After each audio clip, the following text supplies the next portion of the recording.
Hello everyone, welcome to my channel. আজকে রবিবার, তো আমরা ভাবলাম একটু ঘুরে আসি। যেহেতু আমরা শিলিগুড়িতে থাকি, সেজন্য এখানে অনেক ঘোরার জায়গা।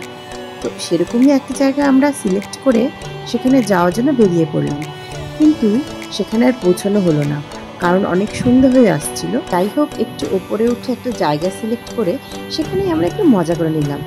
যদিও আমাদের ডেস্টিনেশন অন্য ছিল, আর একটু ওপরে উঠলেই হয়তো আমরা পৌঁছে যেতাম, কিন্তু আমরা রিস্ক নিলাম না, কারণ সন্ধে হয়ে আসছিল আর অল্প বৃষ্টিও হচ্ছিল। পাহাড়ি রাস্তা বুঝতেই পারছেন। তো আমরা ঠিক করলাম যে আমরা নিচে নেমে সেবক ব্রিজে যাব। এই যে আপনারা দেখতে পাচ্ছেন, এটা হচ্ছে সেবক ব্রিজ। তো এই সেবক ব্রিজের আরেক নাম করোনেশন ব্রিজ। এই সেবক ব্রিজের নিচ দিয়ে তিস্তা নদী বয়ে যাচ্ছে। তো আপনারা যারা শিলিগুড়ি আসেননি, তারা শিলিগুড়িতে এলে অবশ্যই এই ব্রিজে ভিজিট করবেন আর এখানকার সৌন্দর্য উপভোগ করবেন। কিন্তু অনেক পুরনো, ইংরেজদের আমলে বানানো।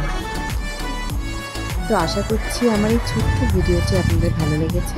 ভালো লাগলে অবশ্যই লাইক করবেন এবং সাবস্ক্রাইব করে দেবেন। Thank you so much for watching.